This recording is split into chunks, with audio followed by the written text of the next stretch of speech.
This is a Pod Dealers Network podcast. What is TWS podcast, episode, whatever, who cares at this point? Bar. The rants of the vindicated. It's my podcast and I do what I want to. People, listen. Word, is it still live? It's not working for me, Rich. All right, we gonna keep going. I know I changed my voice at work. Bars on the radio. What is TWS podcast? When ready. I feel like the Neanderthal. Staring at my watch and I'm feeling so new school. Suicide attempts, how many tries to take? They ain't ready. And I don't give a fuck what. Y'all say my shit. And I don't give a fuck what. You can save your shit. Y'all niggas like extra skin on my dick. Listen to Bob Marley. Y'all funny niggas like Steve Harvey. Frontin' live with a weak army. I play the nice guy true and he can smoke with you. But the realness, I ain't got no love for you. That's why I never do a song with you. Not even if your baby moms fuck the crew and promise to give us head if we swallow it too. I still say no. No is no. No can no. Hate to read something my flow. Yeah. Motherfucker thug shit, right? Anyway, man, I had to for my money, those are like two of the evilest disses of all time. Like directed at nobody. Maybe it was somebody who was directed at. But to say y'all niggas like extra skin on my dick, like that's gross. And yeah, I don't even know how you think of that. And then to take it a step further and say, I never do a song with you, not even if your baby moms fuck the crew and promise to give us head and she swallow it too, I'll still say no. That's a diss. That hurts. That gotta hurt. Anyway, welcome to the What is TWS podcast. As always, I'm your boy J. Flam, representing the White Pants Society. And I gotta start out by thanking you first and foremost for taking whatever time out of your day to listen to these ramblings. You could be anywhere else in the world, but you're here with me, and I do greatly appreciate that from the bottom of my heart. I really, really do.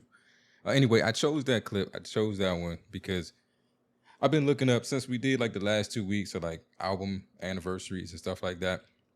I just decided to look up like like this week in hip hop or whatever, and it's been a crazy like historical week in hip. I won't say crazy, but it's been some big birthdays. I think Royce had a birthday this past week. Inspector Deck had a birthday this past week.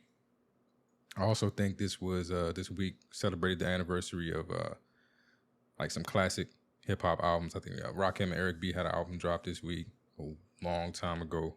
But the Noriega's album Nore dropped I think the 7th, July 7th, and it's important. It's a big deal for me because I don't know. It was a big album for me at the time. I was definitely a '90s East Coast hip hop, kind of dude, and that song there, Baron from TV, he left a lot of room at the end, and even in my like amateurish Windows 95 whatever kind of way, I figured out how to like use the sound recorder and like plug up a tape recorder to it, and I made a loop or whatever out of the end of that beat. And then like that was like one of the first beats I ever rapped over, and it was a big deal.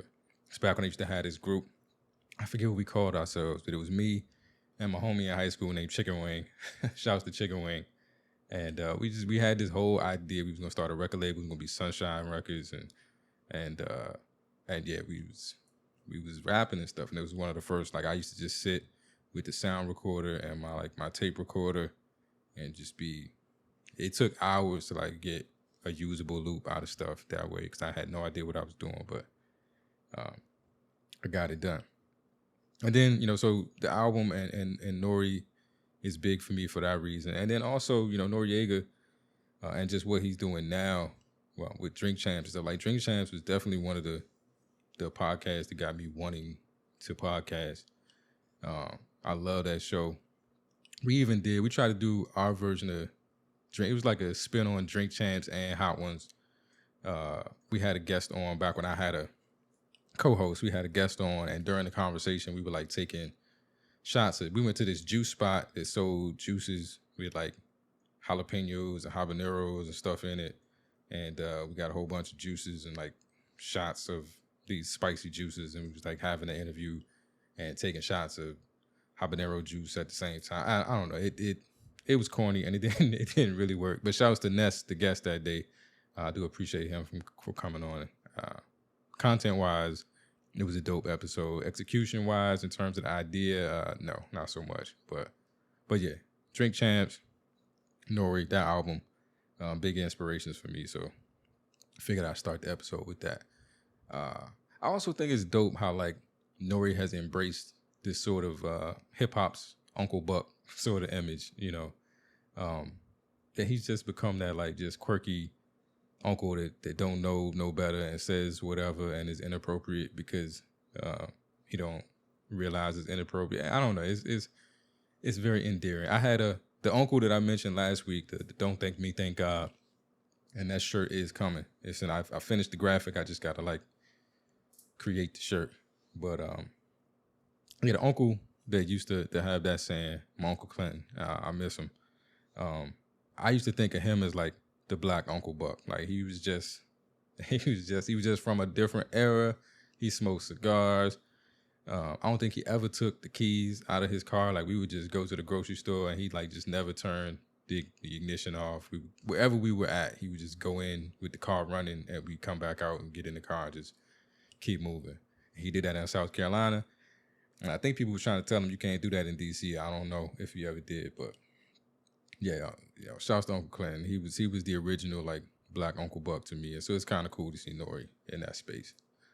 Anyway, that's neither here nor there. I'm gonna keep it in music for a minute though, especially since I made a whole episode last week about like how folks' opinion on music is irrelevant. I figured, why not be irrelevant this week? I've been checking out a couple things. I'm trying to stay like, I don't know, hip, whatever, And so Drake got a verse on this new Brent Fires, is that his name? Fire. Is that how you say it? Is it Brent Fires album? But anyway, Drake got a verse on that new Brent Fires album. And I don't even know the name of the song, but it pissed me off. It pisses me off. Like it really upset me because it is just like further proof that like Drake is clearly like one of the greatest rappers of all time. Like I almost hate, like giving him that praise, but he is. Every time he raps, like every time he puts his energy into rapping, like it's just incredible. He's got a skill level there's not too many cats that can match. I'm not gonna say it's unmatched because I do think there's some people up there with him, but it just makes me mad that like he don't want to rap or he's just reluctant to rap. Maybe he don't want to get pigeonholed as a rapper, but you one of the greatest at it. Like there are not many people better than you ever at the thing, and but you don't want to be known as, I guess, being only that thing. I yearn for that's a bad word, but I feel like I should say pause. But I really want like a Drake album that's just bars. Like just rap, my nigga, just one time. Like just before I die. Like just, can you do that for me? Like, I don't know, man. I don't know. Speaking of one time before I die, shouts to Rhapsody. I haven't mentioned her in a minute. And it has been like almost 600 days since I made my plea, that I would just like to just meet her, talk to her. We don't even have to meet. I just would love to speak to Rhapsody one time. I think she's super dope. And I'm just gonna put that out there again. My Rhapsody journal. It's been 580 days to be exact. And still no word. It's okay. I found ways to pull it through. I still always had the music to remember you by. But one day, it'll happen. One day. I believe it. Man. And then, I guess, staying on this music thing. Like, so I put the episode out last week, and I mentioned the review of the Firm album. And, one of the responses I got back was just like, reminded me that shows how old I am. Like, I'm old. I'm old.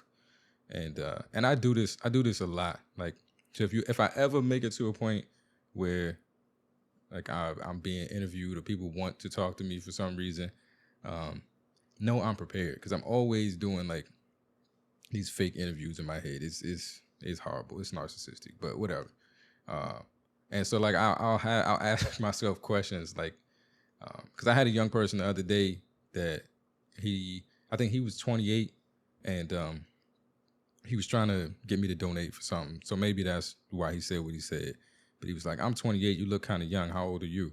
And I was like, way older than you, bro. Way older than you. And he didn't believe me when I told him my age. And so I was thinking the other day, like, what is something I could tell someone that dates me, that like ages me, that shows you exactly, it's proof that I am as old as I say I am.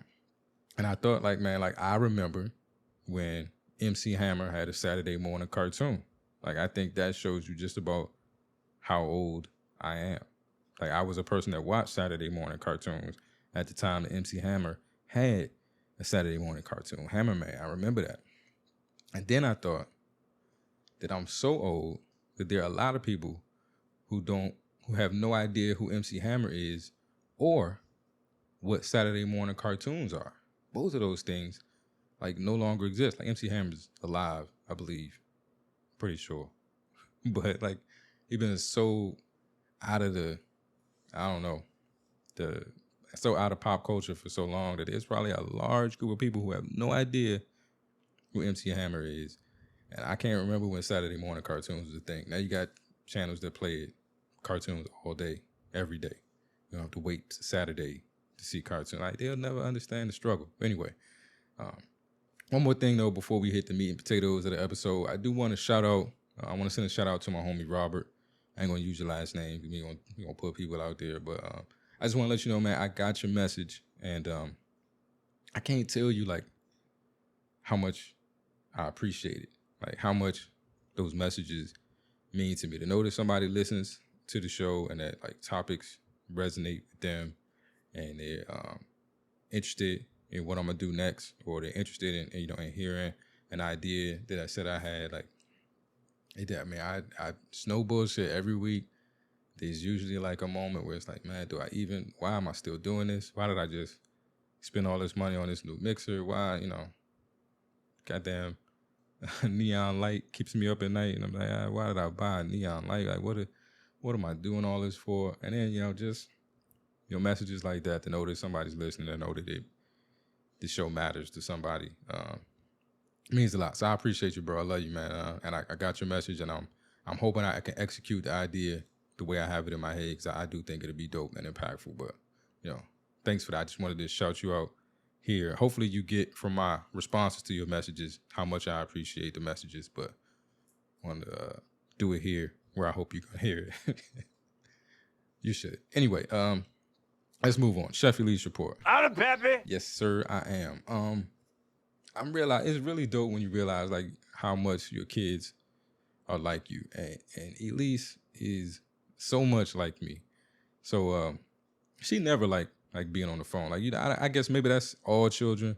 But we were here in Texas, and most of our family is back east, and so people would call, and when she got to the age where she could talk, we would try to put her on the phone, or even like video calls or whatever. And she's just so like not into it. Like, she just doesn't want to talk to you, and she'll be talking all day, talking about you, whatever. And then as soon as it gets to the moment where like she can talk to you, but on the phone, it's like, nah, I'm good, whatever.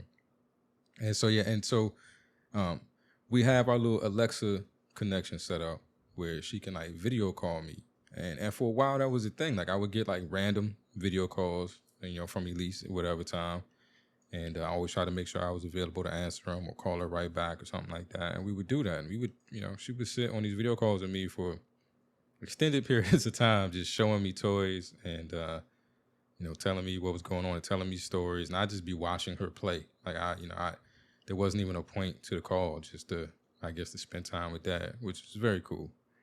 And as she's gotten older, that's worn off. Like, she does not want to talk to me on the phone. If her mom calls for, whatever reason, because something's going on, you can never get Elise on the phone.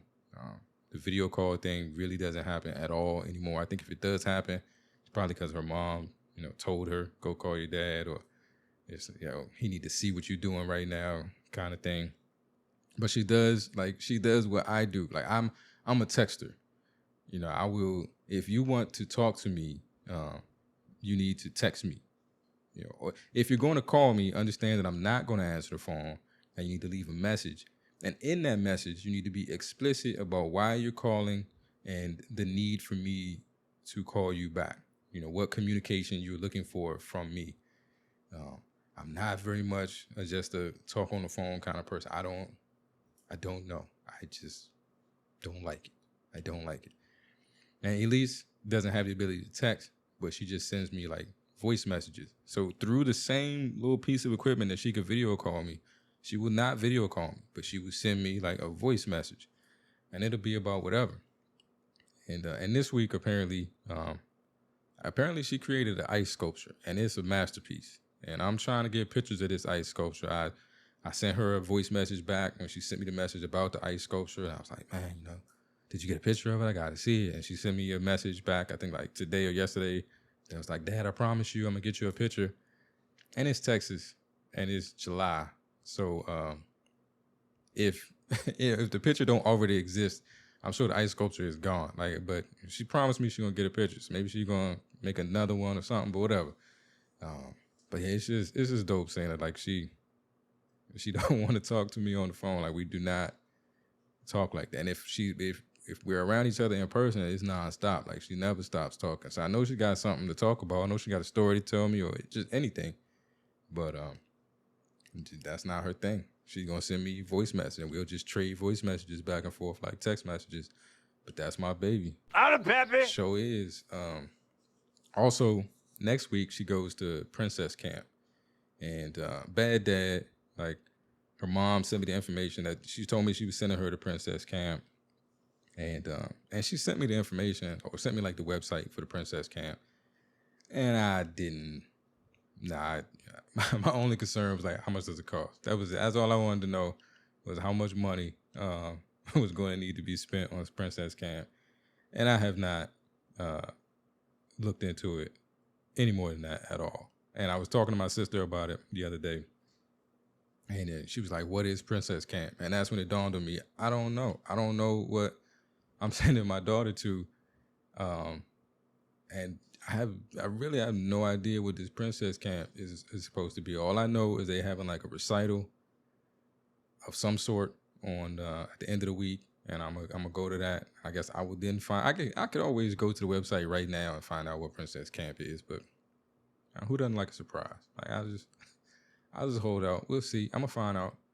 And then the last thing on the Chef Elise report, and this is like Chef Elise adjacent. It's not quite Chef Elise, but it's something I don't know, noticed about myself in this fatherhood journey. It's turned me into a punk. Like it really has. Like, and not even in like just the punk ass dad that got his daughter wrapped her daughter. My daughter has me wrapped around her finger. Not even in that like sense. Like I just get super emotional about like anything relating to like fathers and their children, especially if it's a daughter. Like it gets, and I hate it, and I hate it. Like I don't know where it came from, and it is here now. It's just on me, and it started like the moment.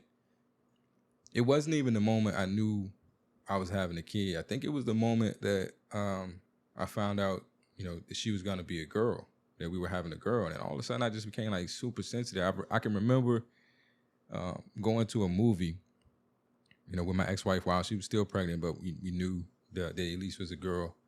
And I forget, but it's like an Owen Wilson movie, I think. And he's like in another country, and he's trying to get, the country's going through some sort of coup or something. And he's trying to get his daughters out of the country, and just the stuff he has to go through. I think there's a scene where like they need to jump from one rooftop to another, and he jumps first, and like he's trying to convince his daughter that his dad, like, trust me, I'm going to catch you. I'm not gonna let you fall. And man, I was just in the theater, it was falling. I couldn't stop it. Like and so from that point forward, like anything that has to do, like fathers and daughters, cinematically, it's just like if you come across a movie and it's got like a heartbreaking scene with like a father and a kid, like just don't. I don't want to see it because I don't feel good about myself in those moments. Like I'm talking about this because I decided to take myself to a movie. I haven't been to the movies in a minute because when you don't have a car, it's like I'm super cheap, and I started running up the money. Like, I got to pay for the ticket. I got to pay for Uber there. I got to pay for Uber back. Am I going to eat? I'm out. I might as well eat. And all of a sudden, like a $12, $13 movie turns into like a $60, $70 night. And it's like, nah, I'm good. I'll just stay home. But I got the car now, so I'm like, man, I'm gonna take myself to a movie for the first time. And so I went to see that Thor: Love and Thunder, and I'm going to the MCU movie, about fictional superheroes, and they try to make these Thor movies like super comedic and funny now, and it's nothing about this movie that's saying I'm gonna go in here and I'm gonna shed a tear. Like, it's nothing about it, and nobody in that theater is of that ilk. You know what I mean? Like, I think I'm sitting next to like some hipster dudes or some teenagers, and yeah, I mean, and I'm not, no spoilers, but there's a moment in the movie, and like I'm sitting there, and they welling up, and I'm like, come on, so I can't, like, I got my glasses on so I can see the screen. I'm that old, and it's like I can't let these kids know that I'm in here crying, or like I can't even I'm trying to figure out how I can wipe these tears away so I can see the rest of the movie. I didn't feel good at all, and it's all Elise's fault. Man, that's the Chef Elise report. Anyway, Out of Peppy. Yeah, I am. Last but not least, I guess this is Chef Elise adjacent too. But what I'm drinking tonight, I'm doing a tea called Neon Forest, and this is another August uncommon tea, Neon Forest. So if you from my generation, you probably grew up where your parents like would randomly give you Dimetap even though you wasn't sick because they were just tired of talking to you. And I'm trying not to do that. But I'm not against like chemical warfare. So I have been like, giving Elise teas and stuff. And so I found this one. Neon Forest is a sweet woodruff chamomile green tea. And it tastes like bubble gum. So I'm like, this is the one. Like, I can give her this chamomile tea, tastes like bubble gum. She's going to want to drink it. I don't have to feel like I'm giving her like melatonin or Dimetap or Benadryl or something to put her to sleep. It's tea, it's calming and relaxing, but it might do the job. And I like it. Sorry, yeah, I do like it. I don't necessarily think it tastes. I can understand why someone would interpret that as bubblegum. I like it. I like the fruity green tea kind of teas, and so this one is right up my alley. So it says it tastes like bubblegum, clover, wild strawberry, and lemon. It feels like exploring a magical forest. And not a good sales pitch for me, but that's going to be an amazing sales pitch for Chef Elise. So I'm going to let y'all know how it works. We're going to try out this Neon Forest with Chef Elise around bedtime next week, and I'll report back. Hold on. But that's what I'm sipping. That sounded like that's going to be super loud. My bad. I apologize. But what I wanted to talk about, I'm always searching for like a topic, and I heard that Dave Chapelle had a new special out, and his last couple of specials have been something to talk about, and this one was, and I think I saw like a early review, or just somebody made one comment about it, and I was like, okay, now I gotta go watch this, and so I watched it yesterday, and I watched it again just a few minutes before I sat down to record. And it's taken from the speech he gave at Duke Ellington, the high school he went to in D.C., a high school for the performing arts. It's taken from a speech he gave there when they were, basically dedicating this new theater to him. They wanted to name the theater after him, and I think last year, after the fallout from the closer, the students at Duke Ellington were upset about, his jokes and the controversy with that special. And there was a lot of argument about whether it should even be named after him anymore. And I think after a while,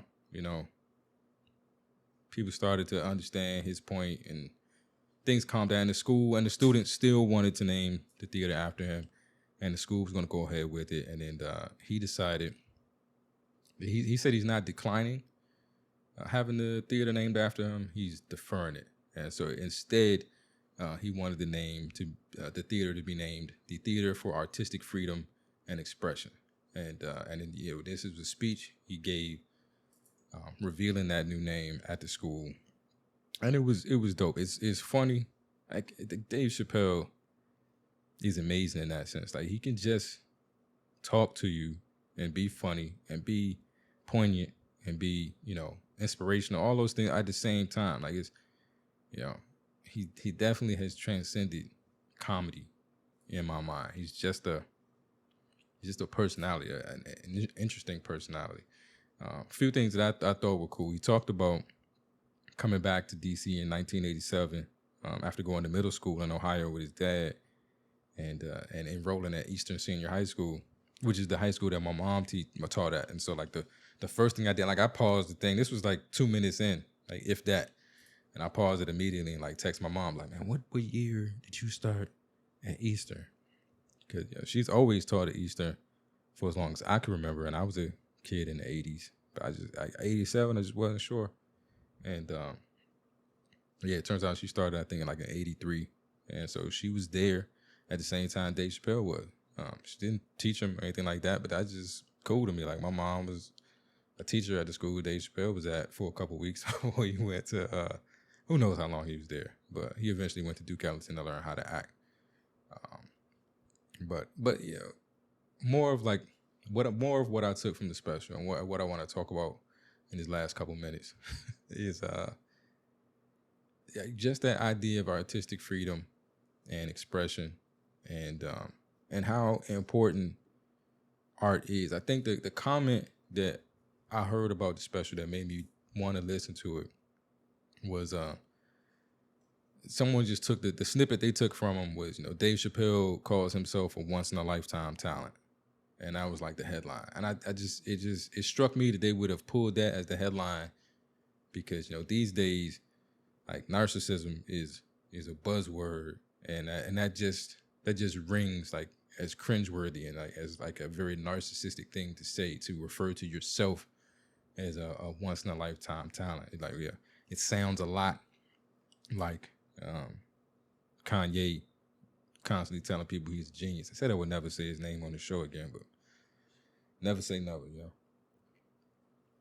Anyway, but I don't know. One, he said maybe he was a once-in-a-lifetime talent, but he was describing some things that, and what he's been able to do and talking about his accomplishments in a way that people just aren't used to hearing folks talk. Like I know there were moments that made me uncomfortable because I don't like to. It's weird hearing someone talk about how great they are. But at the same time, then you start to realize that he is as great as he is because he has that unwavering belief in his talent. And he talked about getting to Duke Ellington and walking into that school and feeling like he wasn't good enough to be there, And so he went from a point where he didn't believe like he was good enough to exist in this environment. And now he understands just how dope and great he is. And I think a lot of that greatness comes from realizing that, once you can learn yourself and understand yourself and be proud of who you are, be proud of your accomplishments and be proud of how dope you are and realize how dope you are, you now offer the world something that they can't get anywhere else. They can't get you from anywhere else. You are, remarkably unique and necessary. And it's not narcissistic, I think, to believe that. I remember, because I'm writing the book. I've been saying I'm writing the book for like 3 years, and I'm like 60,000 words in, but I don't feel like I'm anywhere near finished. But I remember telling a friend that I was writing the book, and like without missing a beat, like the first thing he said was, "Man, that's pretty narcissistic," and it fucked with me. Like it really messed me up. Like first I had to go look up what narcissism was, and then once I did that, I was very early in my recovery and like fresh out of rehab. I think I started writing the book in rehab, and so you're doing all of these inventories and looking at yourself and your negative traits and the things that are wrong with you and trying to fix them. I hate to say things that are wrong with you, but you know what I mean. And so I went through this whole thing like, am I a narcissist? Am I a narcissist? Is that what has destroyed these relationships? Is that what has led me, to this place? And now I'm at a place where I feel like we throw the word around incorrectly. Like, it's like the way people talk about anxiety. Anxiety, is a natural thing. It's a natural human thing. I remember getting in an argument with somebody because they were like, everybody talking about anxiety, man. Everybody has anxiety, like almost like on a get over it kind of level. And I'm saying there's a difference between anxiety and anxiety disorder. There's a difference between narcissism and narcissistic personality disorder. Those are two different things.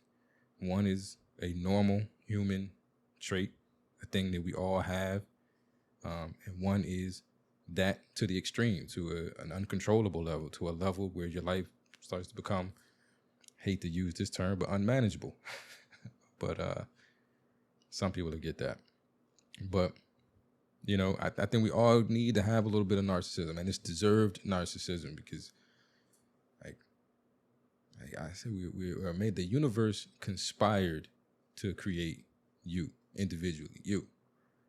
Like when you think about all the chance encounters and all the things that had to go exactly the way that they went just for your grandparents to meet, and then your parents to meet, and then them to create you, or everything that had to happen throughout the course of history of the universe, all the particles that had to be in the exact right spot just to create this moment now, or just to create you and me, and that's, it's not happenstance. Like, I said, the universe conspired to create you, and you're necessary. You're necessary. Every moment in history that led up to this moment was necessary for this moment to exist. You are necessary for the future to exist in the way that it's supposed to. And it will, because you're here. Because I'm here. And we're doing, whatever it is we're doing. I think, Dave Chapelle says he's a once-in-a-lifetime talent. I think everybody is a once-in-a-lifetime talent. There's only ever going to be one of you. And there's something that you can do differently or better, for lack of a better word, than anybody else in the history of the universe. There's a thing. And I think, for Dave Chapelle, like, he found it early. He talks about going to comedy clubs and stuff, as a freshman in high school. And so he kind of knew what he wanted to do. And he's reached a point where he understands, like, his dopeness and his greatness in that thing that's for him. And now he understands that he's a once in a lifetime talent, and that plays into, how great he actually is. If we all could, find that thing. My sister and I had a dope conversation. I was home about,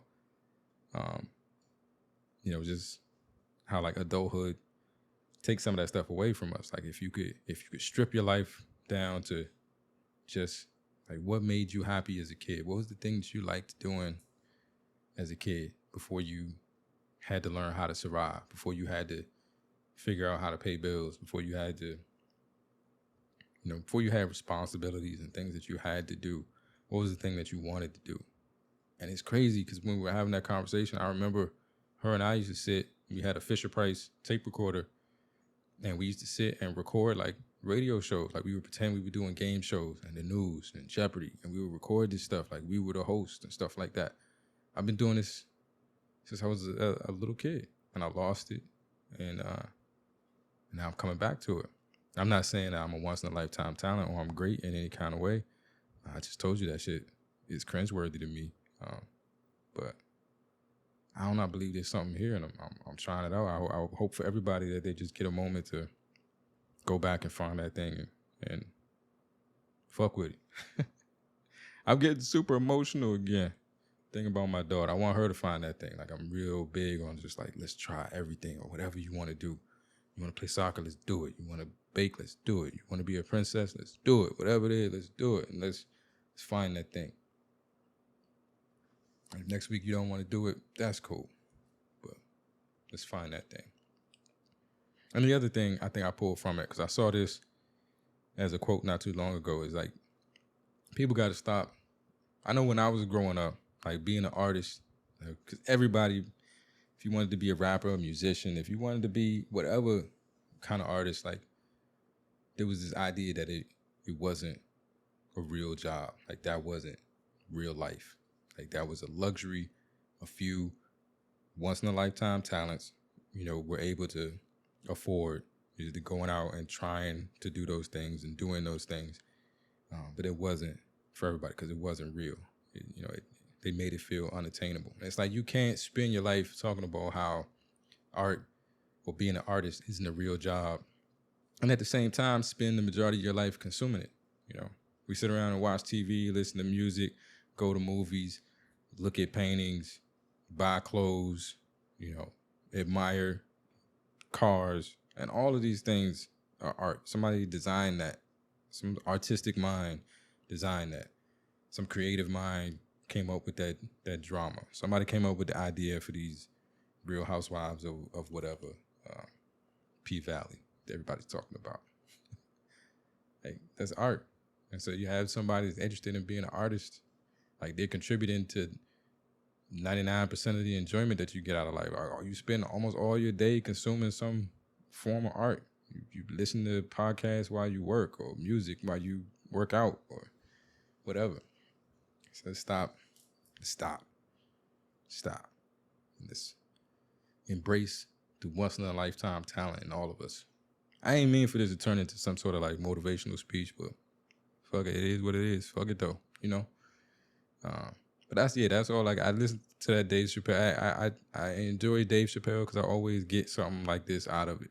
Something much more than just like comedy. And I laughed and it's funny. And if you want to laugh, check it out. If you're from the DC area, you'll probably take some stuff from it that other people may not. And I don't know. It's dope. Dave's dope. I'm dope. You dope. We dope. Whatever. Let's just be dope to each other together. Off my soapbox. Usual shit. My homie Zaya Fitness. Hit him up. livealphafitness.com if you're looking to get your nutrition and your fitness goals ready. I know the summer is already here, but it's never too late. Hit him up. livealphafitness.com. Zaya Fitness, that's my homie. He gets you right.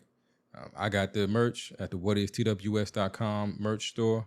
Please check it out. I think I promise you, the Don't Thank Me, Thank God shirt is about to be in the store. Hello, loads of Jello. I got all of them. I think they're dope. And I'll probably wear one of my shirts like every day that I don't have to have a button up on for work or something like that. So check out the store. Coupon code algorithm will get you 20% off your entire order. So, celebrate the summer of the algorithm, get you some merch at the whatistws.com merch store. And then, I always do, I deal with recovery and, I've been alcohol free for the last 3.5 years. And one of the things that has helped me is Hoplark beverages. Their tagline, the best way to NA. They're like craft beverages made with hops, but absolutely no fermentation, absolutely no alcohol. So you can still get that like craft beer experience from something that is in no way a beer. So check them out. You can get 15% off your first order from Hoplark if you go to whatistws.com/hops. So you can thank me later. But anyway, with that being said, I appreciate y'all hanging out with me. Hopefully this has, been beneficial in some way. I feel better. I'm going to sleep good tonight. But until we speak again, y'all be safe, y'all be easy, and y'all be light. And know this, if you know nothing else, I love you. Holla. Last call for alcohol. Yeah. If this is it, like if this is the last joint, if this is the last hurrah, it's the last call for alcohol, baby. I gotta say, whether you knew it or not, it's pretty much at the finest bar establishment, the finest spirits and libations y'all could have had, baby. You might realize it now, you might have realized it back then. guys later. Love.